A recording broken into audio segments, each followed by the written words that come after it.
Thank you for watching our video. Please give us a big like, subscribe to our channel for new videos every day with amazing cars. Leave us your opinion in the comment section on the video. Thank you. Mitsubishi's technology flagship, the Outlander plug-in hybrid, has arrived in the United States nearly 5 years after it was originally due. The vehicle itself might look rather dated, as does the rest of the Outlander lineup, but the technology within is most definitely not. As a testament to how far ahead of its time the Outlander PHEV was a half-decade ago, it remains the plug-in SUV with the longest electric range, the only plug-in hybrid from a non-luxury brand with all-wheel drive, and the only plug-in hybrid model of any kind to offer Level 3 fast charging. Highs.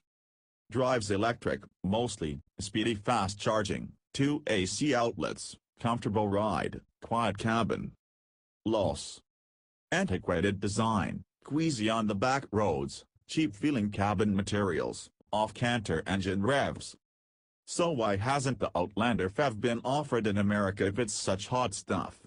Partly because Mitsubishi is a struggling carmaker trying to capitalize on a successful model.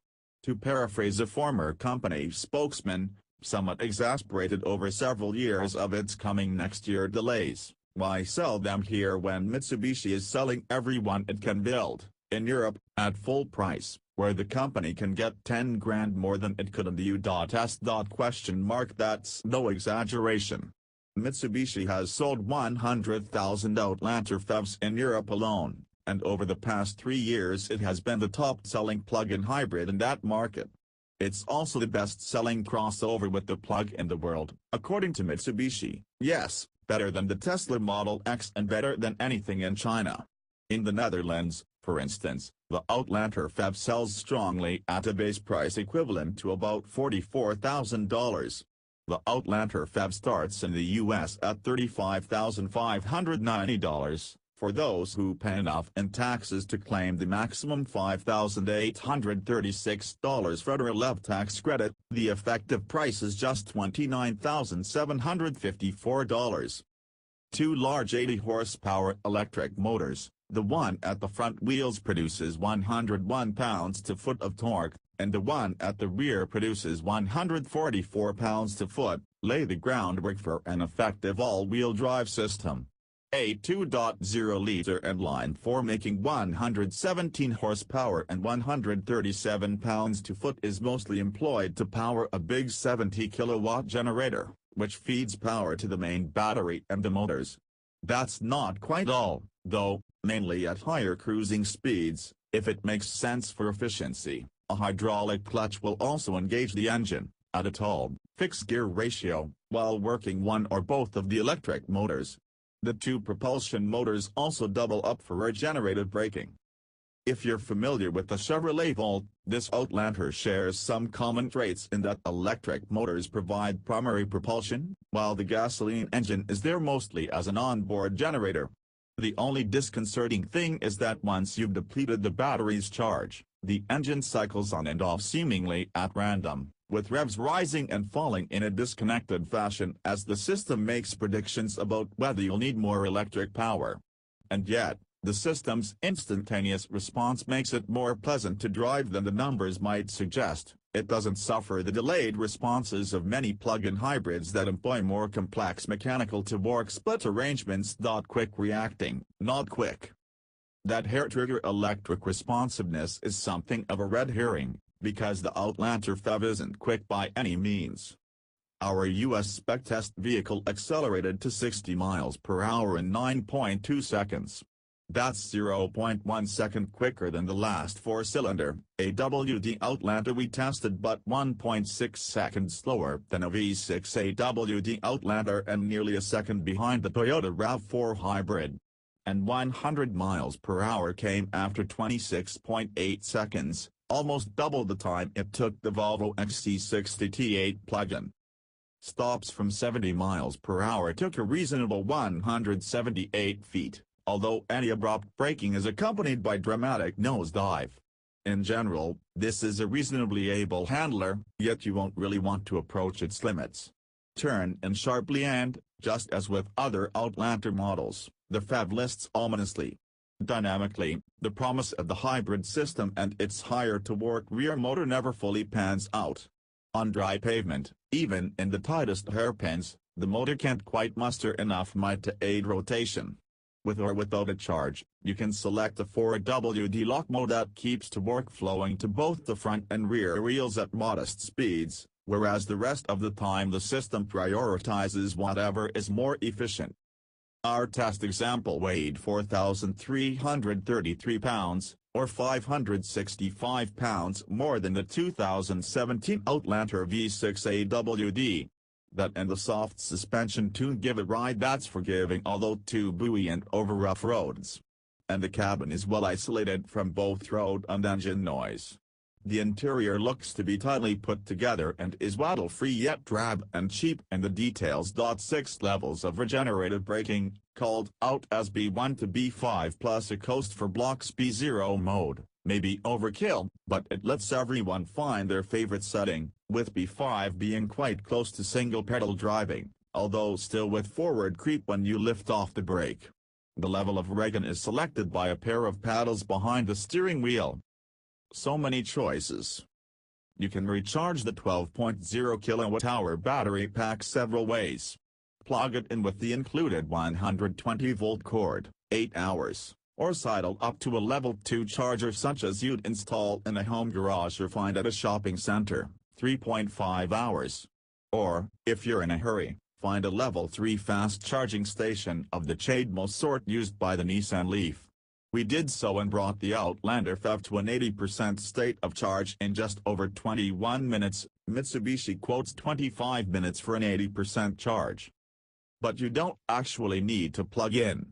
An on-the-go battery charge mode, selected by a button on the center console, runs the engine constantly and uses the generator to recharge the plug-in portion of the battery, surprisingly quickly, too, about 100 minutes for most of a charge. The trade-off is that battery charge mode consumes more fuel and makes a lot more noise, especially when sitting at a stoplight. Once you have a charge, you're faced with many choices, perhaps too many. The Outlander PHEV automatically chooses from one of 3 main driving modes: EV mode, self-explanatory, series hybrid mode. The gas engine powers the electric motors for additional thrust while charging the battery, and parallel hybrid mode. The engine directly powers the wheels along with the electric motors for maximum performance. The driver can also take additional control of how the Outlander PHEV operates. Press the EV priority button on the center console and the Outlander PHEV will run solely as an electric vehicle, unless you exceed 75 miles per hour, run the defroster, or, nearly, floor the accelerator, that is.